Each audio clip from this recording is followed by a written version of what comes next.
Good morning everyone. आज दिन है बृहस्पतिवार 6 अक्टूबर 2022। आज हम लोग पढ़ाई करेंगे लक्ष्मीकांत पॉलिटी की किताब से संघीय व्यवस्था फेडरल सिस्टम। तो चलिए शुरू करते हैं।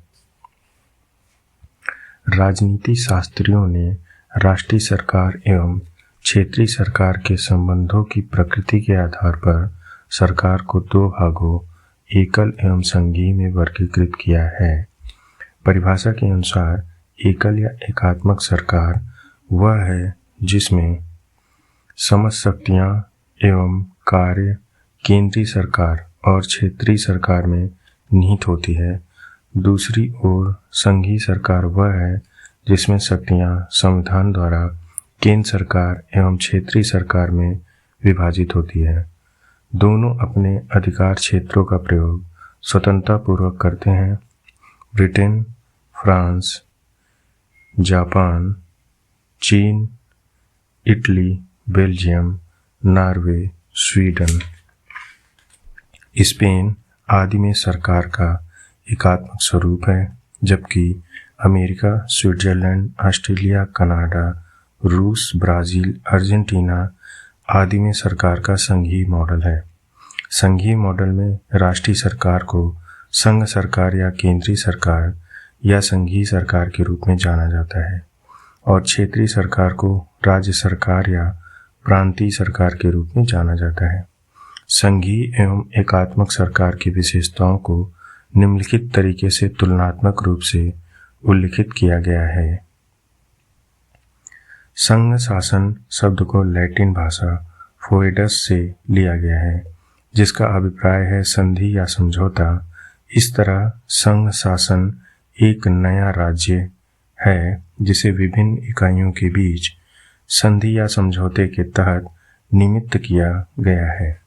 संघों की इकाई को विभिन्न नामों जैसे राज्य अमेरिका में, कैंटोन स्विट्जरलैंड में, प्रांत कनाडा में, गणतंत्र रूस में पुकारा जाता है। संघ शासन दो रूपों में निर्मित होता है, वे हैं एकीकरण व विभेदीकरण। पहले मामले में सैनिक कमजोरी वाले या आर्थिक रूप से पिछड़े राज्य मिलकर एक बड़े व मजबूत संघ का निर्माण करते हैं, उदाहरण के लिए अमेरिका में। दूसरे मामले में बड़ा एकीकृत राज्य संघ में परिवर्तित हो जाता है, वहां राज्य को स्वायत्तता होती है, उदाहरण के लिए कनाडा में। अमेरिका विश्व में पहला व प्राचीनतम संघीय शक्ति वाला देश है। यह अमेरिकी क्रांति 1775 से 83 के बाद 1787 में बना। इसमें 50 राज्य मूलतः 13 राज्य समाहित हैं। संघीय शासन में कनाडा 10 प्रांतों मूलतः 4 प्रांत से निर्मित भी काफी पुराना है, जो 1867 में निर्मित हुआ। भारत के संविधान में संघीय सरकार व्यवस्था को अपनाया गया। संविधान निर्माताओं ने संघीय व्यवस्था को दो कारणों से अपनाया: देश का बृहद आकार और सामाजिक संस्कृति विविधता। उन्होंने महसूस किया कि संघीय व्यवस्था से न केवल सरकार की शक्ति बढ़ेगी, बल्कि क्षेत्रीय स्वायत्तता एवं राष्ट्रीय एकता में अभिवृद्धि भी होगी। वैसे संविधान में कहीं भी संघ शब्द का उपयोग नहीं किया गया है। इसके स्थान पर संविधान का अनुच्छेद 1 भारत को राज्यों के संघ के रूप में परिभाषित करता है।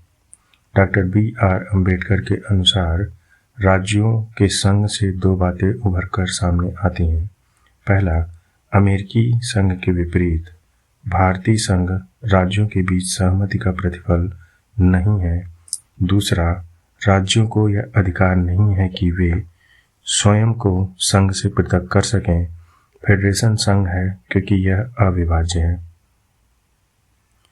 भारत की संघीय व्यवस्था कनाडाई मॉडल पर आधारित है। एक अत्यंत सशक्त केंद्र होने के आधार पर कनाडाई मॉडल अमेरिकी मॉडल से सर्वथा भिन्न है।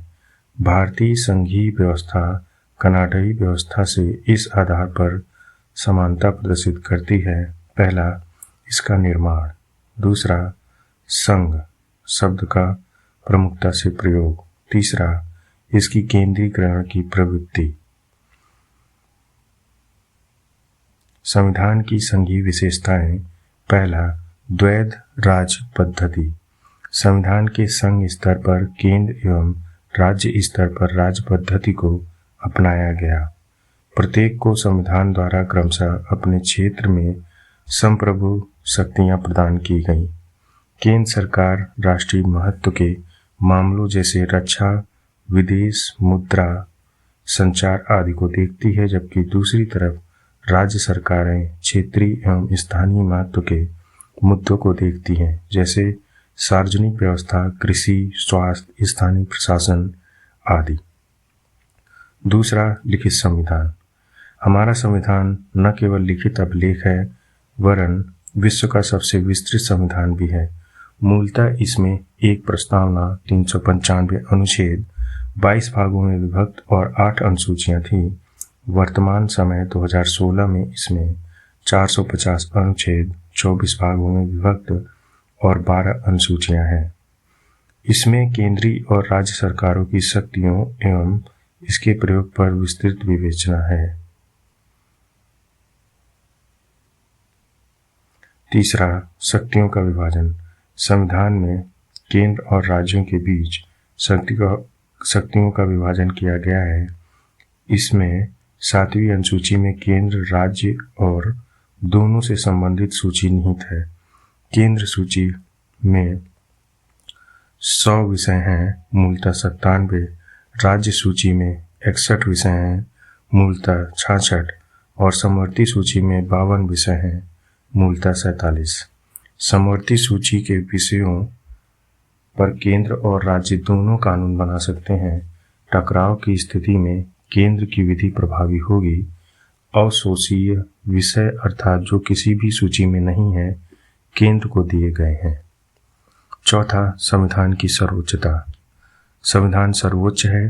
केंद्र या राज्य सरकार द्वारा प्रभावी कानूनों के विषय में इसकी व्यवस्था सुनिश्चित होनी चाहिए, अन्यथा इन्हें उच्चतम न्यायालय या उच्च न्यायालय में न्यायिक समीक्षा के तहत अवैध घोषित किया जा सकता है। इस तरह सरकार के घटकों विधायिका, कार्यपालिका एवं न्यायिक को दोनों स्तर पर संविधान द्वारा विधित क्षेत्र के अंतर्गत कार्य करना चाहिए। पांचवा, कठोर सिद्धांत संविधान। संविधान द्वारा शक्तियों का विभाजन और संविधान की सर्वोच्चता तभी बनाए रखी जा सकती है जब संविधान में संशोधन की प्रक्रिया कठोर हो। यद्यपि संविधान में संशोधन इस सीमा तक कठोर है जिससे वे प्रावधान जो संघीय संरचना यथा केंद्र राज्य संबंध एवं न्यायिक संगठन से संबंधित है, मात्र केंद्र एवं राज्य सरकारों की समान संस्तुति से ही संशोधित किए जा सकते हैं।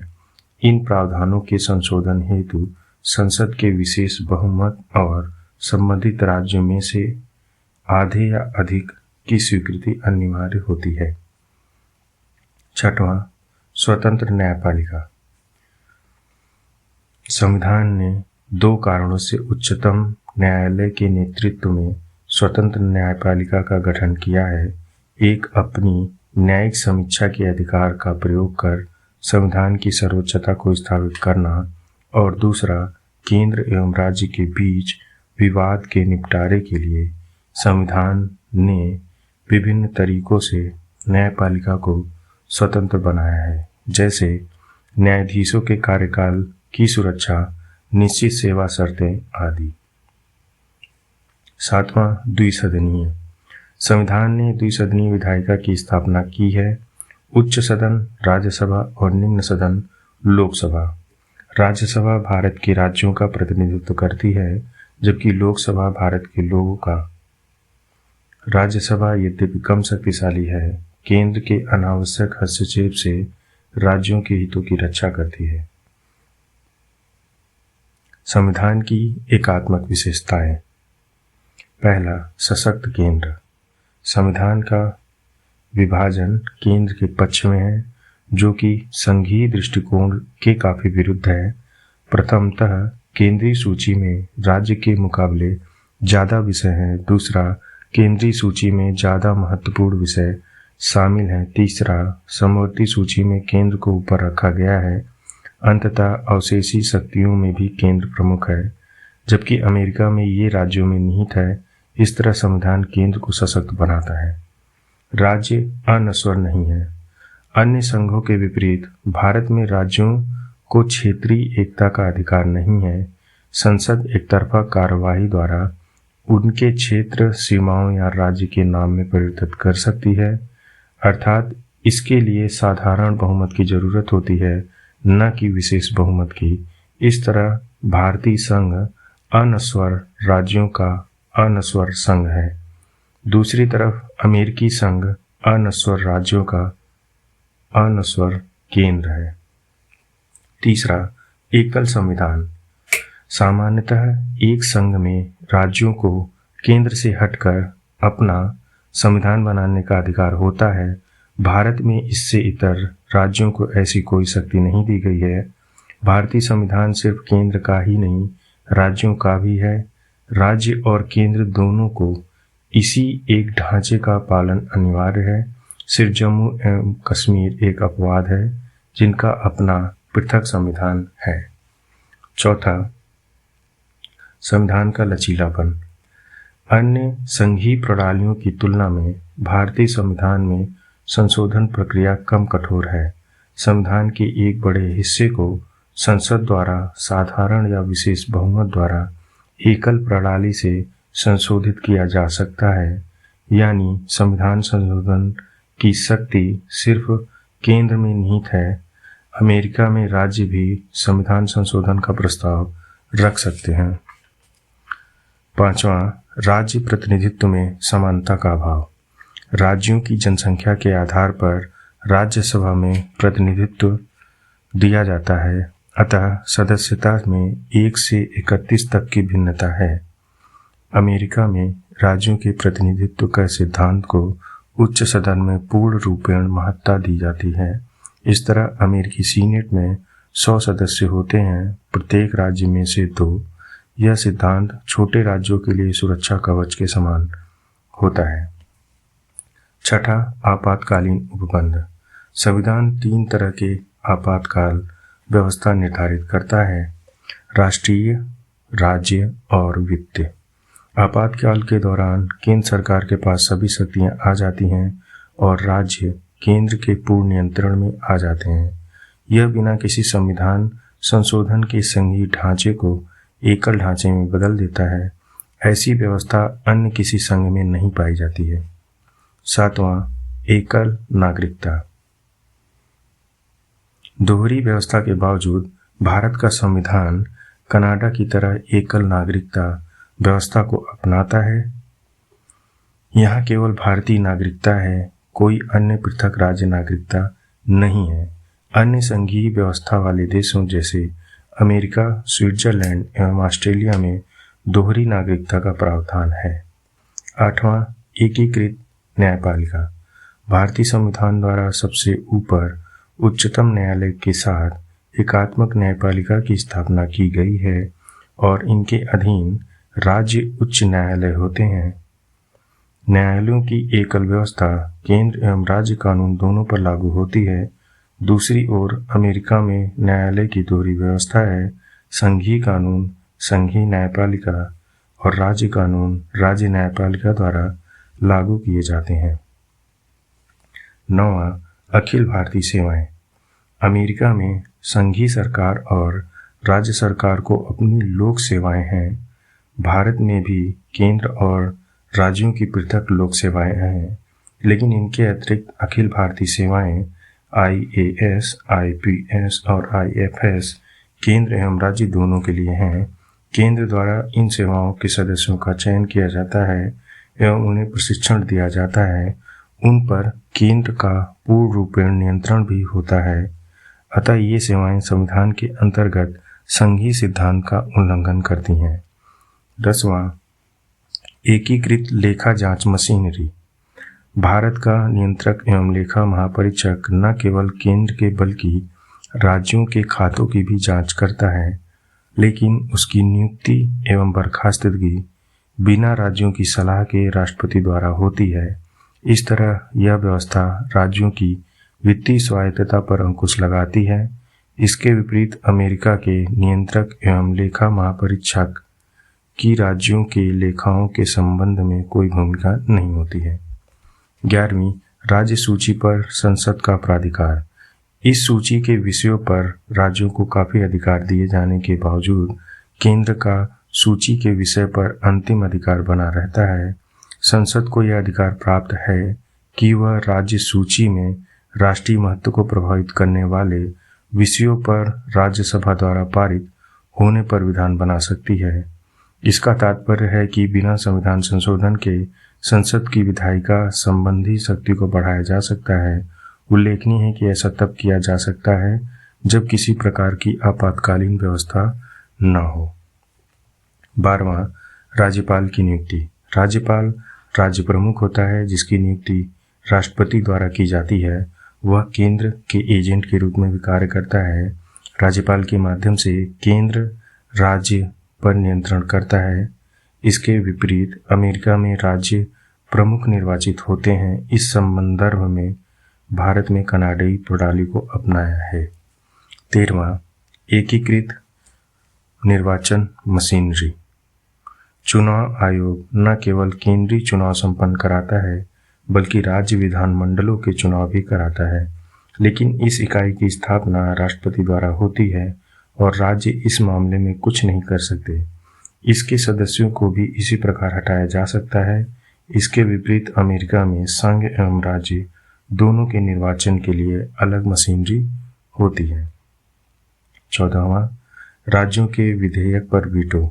राज्यपाल को राज्य विधानमंडल पर पारित कुछ विधेयकों को राष्ट्रपति की संस्तुति के लिए सुरक्षित रखने का अधिकार है। राष्ट्रपति अपनी संस्तुति के लिए इन्हें न केवल पहली बार बल्कि दूसरी बार भी रोक सकता है। इस तरह राष्ट्रपति के पास राज्य विधायकों पर वीटो अधिकार है, लेकिन अमेरिका व ऑस्ट्रेलिया में राज्य स्वायत्त इकाई है और वहां इस तरह की कोई व्यवस्था नहीं है। संघीय व्यवस्था का आलोचनात्मक मूल्यांकन। उपरोक्त व्यवस्था से यह स्पष्ट होता है कि भारत का संविधान अमेरिका, स्विट्जरलैंड और ऑस्ट्रेलिया की तरह एक परंपरागत संघीय व्यवस्था से भिन्न संविधान है और इसमें कई एकात्मक या गैर संघीय विशेषताएं हैं, जैसे केंद्र के पक्ष में शक्ति का संतुलन है। यह संविधान विशेषज्ञों द्वारा भारतीय संविधान के संघीय चरित्र को चुनौती देने के लिए पर्याप्त है। इसलिए केसी व्हीलर ने भारतीय संविधान को अल्पसंघीय करार दिया है। के संथानम के अनुसार भारतीय संविधान के एकात्मक होने के उत्तरदायी दो कारण हैं। पहला, वित्तीय मामलों में केंद्र का प्रभुत्व एवं राज्य का केंद्रीय अनुदान पर निर्भरता। दूसरा, शक्तिशाली योजना आयोग द्वारा राज्य की विकास प्रक्रिया को नियंत्रित करने की व्यवस्था। उन्होंने महसूस किया, भारत एक तरफ तो एकल व्यवस्थागत देश है, फिर भी केंद्र और राज्य अपना कार्य विधिक और औपचारिक रूप से संघीय रूप से करते हैं। हालांकि अन्य राजनीति शास्त्री उक्त मतों से सहमत नहीं है। पॉप एप्पलबी कहते हैं यह पूरी तरह से संघीय है। मॉरिस जोन्स इसे सहमति वाला संघ कहते हैं। आइवर जेनिंग्स कहते हैं यह मजबूत केंद्र वाला संघ है। उन्होंने महसूस किया है कि भारतीय संविधान मुख्यतः संघीय है, राष्ट्रीय एकता एवं तरक्की के लिए अनोखे कवच के साथ। ग्रेनविल ऑस्टिन कहते हैं यह सहकारी संघ व्यवस्था है। यद्यपि भारत के संविधान ने मजबूत केंद्र सरकार का निर्माण किया है, इसके राज्यों को भी कमजोर नहीं किया गया है। यह एक नए प्रकार का संघ है जो इसकी खास विशेषताओं को पूरा करता है। भारतीय संविधान की प्रगति पर संविधान सभा के डॉक्टर B.R. अम्बेडकर महसूस करते हैं, संविधान उतना ही संघीय संविधान है जितनी दोहरी राज पद्धति केंद्र राज्यों का संघ नहीं है जो कमजोर संबंधों से एकत्रित हो, न ही राज्य संघ की एजेंसियां हैं। संघ एवं राज्य दोनों को संविधान द्वारा बनाया गया है। दोनों की शक्तियां संविधान में निहित है। यद्यपि संविधान ने कहा संघीय स्वरूप नहीं दिया, तथापि यह समय और परिस्थिति के अनुसार एकात्मक और संघीय हो सकता है। केंद्रीकरण की आलोचना का जवाब देते हुए उन्होंने कहा, एक गंभीर शिकायत यह आई है कि बहुत ज़्यादा केंद्रीकरण किया गया है। यह स्पष्ट करना जरूरी है कि इसको गलत समझा गया है। केंद्र और राज्यों के संबंध के बारे में संबंधों के समय निर्देशन सिद्धांतों को ध्यान में रखा जाना चाहिए। संघीय का मूल सिद्धांत यही होता है कि केंद्र और राज्यों के बीच विभेद वाला कोई कानून बनाया ही नहीं जा सकता। विधायी एवं कार्यपालिका के मामले में केंद्र एवं राज्य समान है। यह देखना मुश्किल है कि संविधान कितना केंद्रोन्मुखी है। इसलिए यह कहना अनुचित है कि राज्य केंद्रों के अधीन कार्य करते हैं। केंद्र अपनी इच्छा से इनकी सीमाओं को बदल नहीं सकते, न ही न्यायिक क्षेत्रों को। बोम्बई मामले 1994 में उच्चतम न्यायालय ने व्यवस्था दी कि संविधान संघीय है और संघीय यह इसकी मूल विशेषताएं हैं। यह महसूस किया गया कि संविधान की व्यवस्था के तहत राज्य की तुलना में केंद्र से बड़ी शक्तियां निहित हैं। इसका मतलब यह नहीं है कि राज्य केंद्र पर ही निर्भर है। राज्यों का अपना सांविधिक अस्तित्व है। ये केंद्र के उपग्रह या एजेंट नहीं है। अपने क्षेत्र में राज्य सर्वोच्च है। यह तथ्य कि आपातकाल के दौरान राज्य पर केंद्र अभिभावी होगा संविधान के आवश्यक संघीय रूप को प्रभावित नहीं करता है। ये अपवाद है और अपवाद नियम नहीं है। यह कहना उचित होगा कि भारतीय संविधान में संघीय स्वरूप केवल एक प्रशासनिक सुविधा मात्र नहीं है, बल्कि एक नियम है, हमारी वास्तविकताओं की अपनी प्रक्रियाओं और मान्यताओं का परिणाम। वास्तव में भारत में संघीय व्यवस्था अग्रलिखित दो संघर्षों के बीच सहमति का प्रतिनिधित्व करती है। पहला, सामान्य शक्तियों का विभाजन, जिसके अंतर्गत राज्य स्वायत्त होते हुए अपना कार्य करते हैं। दूसरा, राष्ट्रीय एकता की आवश्यकता एवं विशेष परिस्थितियों के तहत एक मजबूत संघीय सरकार। भारतीय राज पद्धति के निम्नलिखित कार्य संघीय व्यवस्था के द्योतक हैं। पहला, राज्यों के बीच क्षेत्रीय विवाद, उदाहरण के लिए महाराष्ट्र एवं कर्नाटक के बीच बेलगाम मसले पर। दूसरा, नदी जल बंटवारे को लेकर राज्य के बीच विवाद, उदाहरण के लिए कर्नाटक व तमिलनाडु के मध्य कावेरी जल विवाद। तीसरा, क्षेत्रीय दलों का उद्भव और उनकी सत्ता में आना, जैसे आंध्र प्रदेश, तमिलनाडु आदि। चौथा, क्षेत्रीय अपेक्षाओं को पूरा करने के लिए नए राज्यों का गठन, जैसे मिजोरम या झारखंड। पांचवा, अपने विकास के लिए राज्यों द्वारा केंद्र से अधिक अनुदान की मांग। छठा, राज्यों द्वारा अपनी स्वायत्तता को बरकरार रखते हुए केंद्र के हस्तक्षेप पर प्रतिक्रिया। उच्चतम न्यायालय द्वारा कुछ व्यवस्थाओं को सीमांकन लागू करने, जैसे केंद्र द्वारा अनुच्छेद 356 राज्यों में राष्ट्रपति शासन का प्रयोग। इसी के साथ हमारा 13वां अध्याय संघीय व्यवस्था, फेडरल सिस्टम कंप्लीट होता है। अगली बार हम लोग लक्ष्मीकांत पॉलिटी की किताब से चौथा अध्याय केंद्र राज्य संबंध, सेंट्रल स्टेट